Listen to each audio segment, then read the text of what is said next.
Am I the meanest? Sure enough. Am I the prettiest? Sure enough. Am I the baddest mofo low down around this town? Sure enough. But who am I? Sure enough. Who am I? Sure enough. I can't hear you. Sure enough. Can you dig it, nigga, sucker? Yo, what's going on, people? EJ Boxing Live coming live again. A new show. We're going to talk about Manny Pacquiao failing to become the prison. Can you dig it, sucker? Yeah. So Manny Pacquiao fails to become the Filipino president, man. Boy. Wow. Boy. I say it goes sometimes. Yeah, Michael Buffer, give me my intro, bro. Hi, this is Michael Buffer, and let's get ready for EJ Boxing Live. There you go, man. You know what I'm saying? So, unfortunately, Manny Pacquiao fails in his attempt, to become the president of the Philippines. Like most boxers, the history of boxing and politics, trying to run for any sort of presidential. Actually, Vladimir done pretty well. Is it Vladimir? No, Vitaly done well in Kiev in the Ukraine. He's the mayor over there, so he's actually attained pretty success. Obviously, they got a war over there. Putin tried to bomb them up. Another boxer was trying to. I don't think he was trying to run for president. Alexa Guayo, but the president was using him as a prop against the other side because I think there was two fractions, like conservative and Labour, or what you call Democrat and Republic in the where was it, Nicaragua, and that didn't work out either because he tried to side with one side of it, and eventually they took all of his belongings and his money and everything he worked off as a professional athlete because he, they just it was terrible. So Alexa Guerrero, he got used in that fashion. And Manny Pacquiao, when Manny Pacquiao was winning for boxing, he was the pride of the Philippines, and he still is. But now his professional career is over. He's trying to run for president, and he wants to change the parity of the poor and make everyone well off. He's a Christian. He's done everything right. They're not having it. Not having it at all, bro. I think maybe if he was winning and continue on, but he lost his last fight against Ugas. Give Keith Thurman, but nah, man, he failed. So who he failed? Let's see who he failed against, man. Let's get some more information on him. Manny Pacquiao failing, man. But I'm not surprised, man. Because it's like it's a slippery slope. Like in the boxing ring, you can do no wrong. You know what I mean? You can control in front of you, but when you're in politics, people are devious, they're slippery and slidey. And Manny's he ain't used to that, man. Them people are just dodgy, bro. You know what I mean? Let me see. So we get some information. It happened like 13 hours ago. Get some information. Legendary Manny Pacquiao fails an attempt to become the Filipino president. Pacquiao bids after losing out to what's the name? Ferdinand Marcos Jr, who won the election in the country on Monday after entering the race following his boxing career. Wow. How could Manny Pacquiao is the most popular guy in there? I reckon it's corruption. Manny Pacquiao is one of the most popular guys in the Philippines. I'm sure they, how did this guy get in over him? How did this guy? Ferdinand Marcos Jr. Shit. Let me see you get anything. Yeah, because that don't make no sense. Manny Pacquiao's in the Philippines. Manny Pacquiao is the Philippines, man. The man's been winning and for decades. And all of a sudden this guy beat him? Hell no. Let me see what's going on there. Yeah, man. Everyone's talking about it. Let me hear this joint. Let's hear some. Let's hear some. Ferdinand Marcos Jr. is projected to win the presidential election in the Philippines by a landslide. Nearly 36 years ago, a people's revolt ousted his father, Ferdinand Marcos, from power.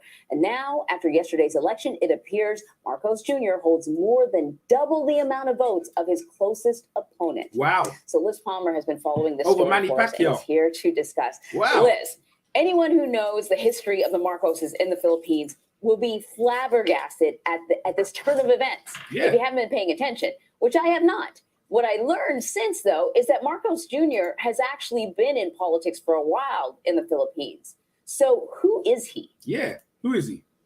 How do you beat Manny Pacquiao?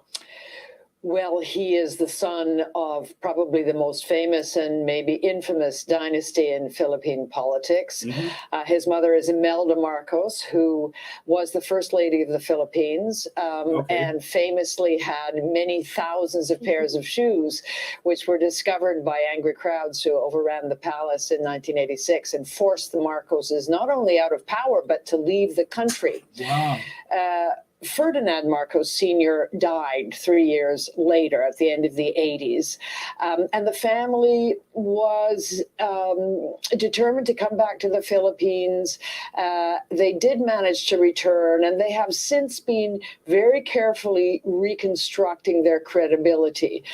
Imelda Marcos is still very influential. She plays the role of philanthropist, so she has been helping her son regain political influence, first as a senator, then as a high-profile candidate, although he lost for vice president 6 years ago.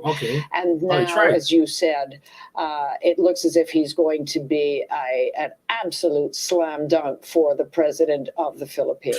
So the question is, how was he able to, in a way, rewrite history for people in the Philippines? I mean, we all remember that they, the Marcoses left the country with suitcases full of cash. It's alleged anyways. They are accused of taking billions of dollars from the country, but somehow they've managed to sort of romanticize that era. Wow. They have indeed. You put your finger on it when you said remember. Actually, the Philippines is a young country, and a lot of young people don't remember that era of gross human rights abuses, of martial law. That's what he was doing. Analysts say that it was a really careful and large effort to control the message through social media that managed, and it began long before the campaign, but certainly picked up steam before the campaign. It managed to convince people that far from being an era of epic corruption and gross abuse, Ferdinand Marcos's period in power was actually a golden era of stability and security. And by implication, his son would bring that back. Unbelievably, to critics, it seems to have worked because he has won with more than double the number of votes of his main opponent, Manny Pacquiao. Wow. Who is the outgoing vice president, a human rights lawyer. Oh, it's another guy. Just to add a cherry on top, his running mate is Sara Duterte. People will know that last name as well. Well, sure, people will know it because Rodrigo Duterte is the current president of the Philippines. He will be until Bongbong Marcos is inaugurated at the end of June. He's infamous for having declared war on gangs and drugs and ordered allegedly the extrajudicial killings of drug dealers. He's a strongman leader. His daughter is the running mate of Marcos, so she will now be the vice president of the Philippines. You might say that Bongbong Marcos is a strongman in the mold of his father, and you could say that Sara Duterte is a strong woman leader, if there is such a thing. She's a lawyer too by training, and she's a tough nut. She has been the mayor of one of the largest cities in the Philippines, Manny Pacquiao wasn't even in the race. Famous for having smacked publicly a sheriff of the city when he went up against her in a question of some slum clearances. So she's a tough cookie.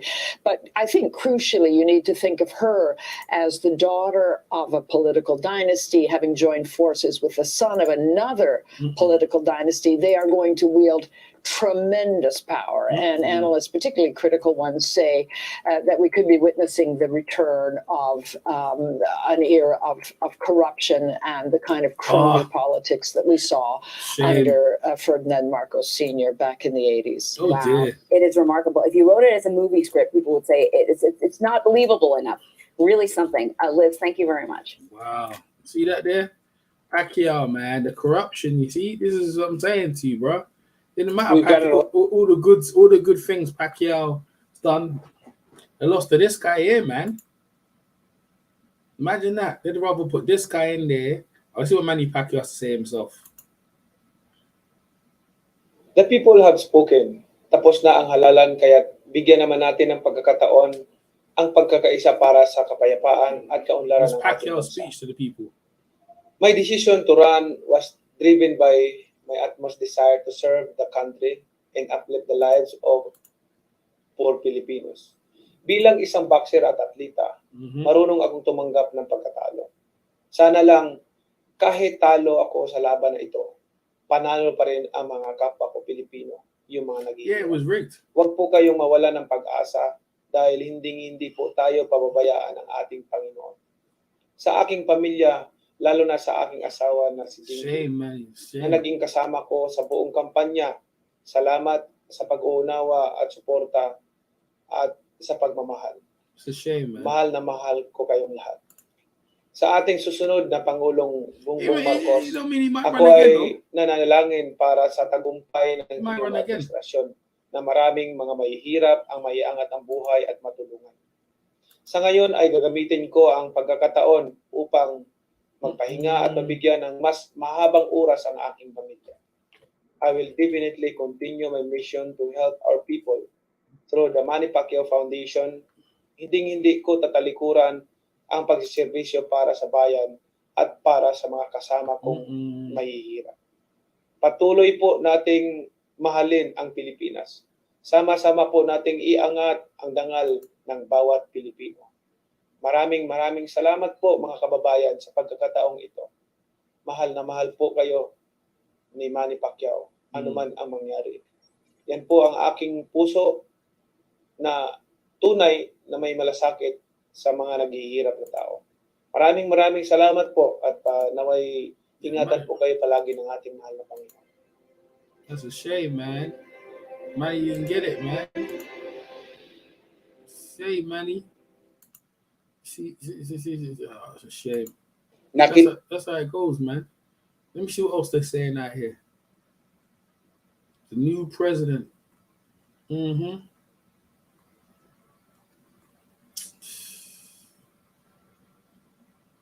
Is it Pacquiao urges Marco? Let me hear what they're saying there.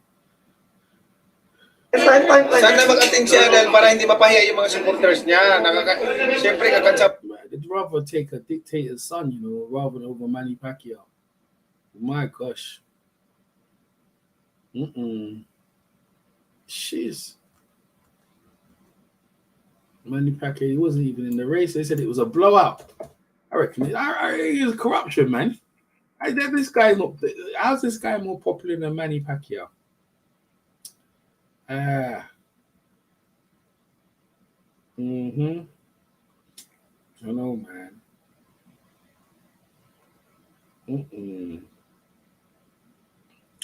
But that's how it goes, though, man. Yeah, what's good, yeah. Yeah, Manny Pacquiao lost, man. Unfortunately. People are bad, man. I tell you, listen, the corruption is everywhere. Oof. Manny Pacquiao. This Manny Pacquiao is the most popular guy. When he fights, the whole country watches, and this guy, who's a dictator, dictator and everything, yeah, trying to say he beat Manny Pacquiao, whatever. Look at that. Look at Manny. I'll bring the picture up on the screen. How popular Manny Pacquiao is, man. Bring up on the screen now, innit? 1 sec. There we go. Come on, get the picture up there. Yeah. Man's got whole stadiums and stuff after him. I guess Manny Pacquiao, maybe, I don't know. So that guy Ferdinand, innit? Marco Ferdinand's one. Is it what? It is, yeah. He's a great sportsman. Nah, but you know the thing is, yeah, it must be corruption, bro. Because there's no way. Look at Manny Pacquiao, yeah. The whole country literally watches the man when he fights. Maybe when he lost the other day against Ugas. That might have done him in. You know what I mean? Maybe that's the one that finished him off. Why Ferdinand Jr. favored in election? All right, let's hear from this guy. Card, University of St. Andrews, and he joins us now live from Abu Dhabi. Welcome to the show. Talk to us about the legacy of the Marcos family today and why and how Ferdinand Marcos Jr. has emerged as the front runner. Yeah, over Pacquiao. I want to hear this one. Yes, thank you for having me. Just a slight correction. I'm at the Anwar Gargash Diplomatic Academy in Abu Dhabi at the moment. It's a very good question. The legacy, of course, as we saw in the clip here, is a very long and problematic one, of course. Since coming back to the Philippines after the exile, after the ousting in the People Power Revolution in 1996, coming back in the early 1990s, the family has been working really hard to come back into public office. We know that obviously the current front runner in the presidential election has already been elected congressman and senator. His sister is currently a senator as well. And a lot of these campaigns that we've seen in social media in the last couple of years are really trying to overcome and paint the picture in a completely different light. So, just sorry to interrupt there. So, would you say the image or the history has been forgotten? Old wounds have been forgiven? It seems like it, but obviously there are a lot of critics still around, and but the younger generation seem not to be overly worried about these things, and that is one of the main. In the previous election in 2016, when Ferdinand Marcos finished runner-up after the current Vice President Leni Robredo is obviously the other top candidate in the presidential election. He was supported by mainly the elder generation as well, while Leni Robredo held most of the younger voters. And in this election so far, we will see really if that has been a switch, a turnaround in these figures. So Ferdinand Marcos Jr. is currently the front runner. What would his potential victory mean for the Philippines? Most likely will be a continuation of what the Duterte policies and approach has been. It will be a continuation of this strongman approach. Of course, continuation with the infrastructure. Some analysts have obviously pointed towards perhaps an even closer ties to China, although Ferdinand Marcos has much better relations with the West than Duterte. And a lot of the votes that we see are also because of Duterte's daughter, Sara Duterte, is running as his vice president. And talk to us about Sara Duterte. What chances does the daughter of the current president have? She has very good chances, and she is a very popular candidate. And this guy's dry like paint, man. You know what I mean? He's like paint dry. And listen to this guy here, Manny Pacquiao, man, is lost. That's all I care about.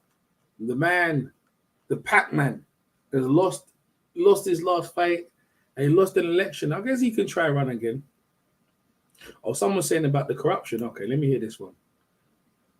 Hi, everybody. Ian Bremmer here around your world in 180 seconds just after a run. Makes it a little informal, but you don't care. If you want the answer to the questions, we can do that. We're good for that. Have your questions here on my phone, ready to go. Let's do it. With Marcos Jr. about to win the presidency, how will his leadership change the Philippines? Well, it's a big win, almost 30 points over his opponent, and the first time we've seen an absolute majority in Philippines history for the presidency. Not huge changes expected in governance. Let's keep in mind that the vice president is actually the daughter of President Duterte, who's just leaving power. The president and the vice presidency are actually, those elections are held separately, and so you can have different parties that actually win and frequently do, which is sort of an unusual twist to the Philippines.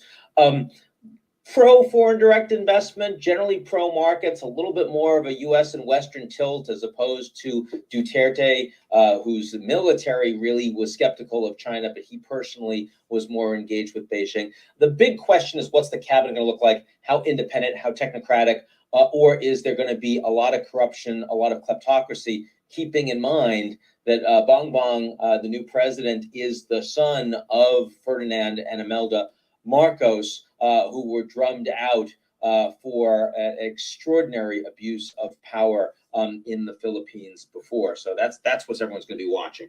Sri Lanka's prime minister resigned. Will its president be next? Well, I mean, wow, boy, Miles C. Bum. That's his after name. 1986, so a lot of Filipinos thought that the Marcoses will not be able to creep back into power. But apparently, what's happening right now is that they have a very, very big advantage over the closest rival, Leni Robredo. And I think, ironically, this is going to be the first post-EDSA 1986 elections that we're going to have probably a majority president. Because all the other presidents after 1986 were either elected out of plurality votes, meaning that there were more people who did not vote for them as compared to those people who chose them. But with the current lead of the pre-poll surveys that Bongbong Marcos is enjoying right now, it's hovering at around 58 to 60%. I think he's most likely going to be the first majority president come May 9. Now, Well, regarding your question, yeah.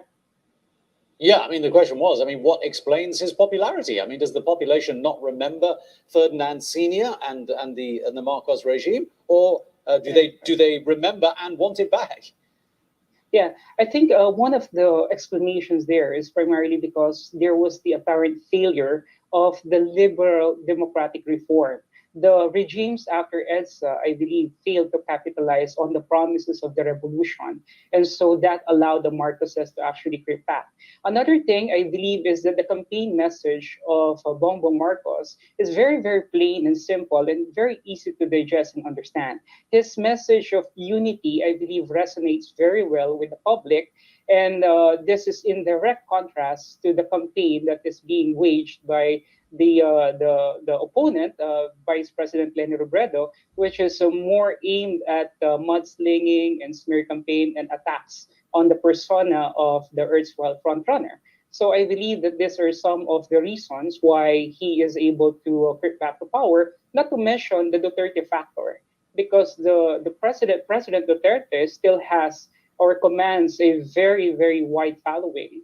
He actually is the president, as of most recent history, who will be going out of his presidency enjoying a very high satisfaction and trust rating. And I think this is being rubbed off to Bongbong Marcos, presumably because his running mate is the daughter of the incumbent president, Rodrigo Duterte. And again, I think a big factor that played out here in the campaign of Bongbong Marcos is the widespread use of social media. I think it was effectively executed, carefully crafted. I think since he lost the vice presidency in 2016, he has been very adamant about going into and reaching out to the public through blogs, through social media content. And I think this is what's giving him the big league right now. Okay. So Pacquiao got ousted, mate. Simple as that, man. He wasn't even in the bloody race. That's what it seems right here. He wasn't even close. His name Bongbong. Ferdinand Bongbong Marcos. Yep, you should put, please the minds, diminished it, that's what it was, man. Well, Manny Pacquiao, I don't know what to say to you, man. It's never mind, Manny, man. You know what I'm saying? People still love you, bro. You're been a great warrior. Maybe run again in 4 years' time and see what happens. But for now, You ain't go home, but you gotta get the hell out of here. I'm EJ Boxing Live. Make sure you subscribe, press the like button, and the bell for the notifications. And I'll catch you on the next one. Big up to all the guys in the chat. My man Silver, my man, what you need, check out their channels or what you need. Definitely channel, and I'll catch you on the next one. Peace.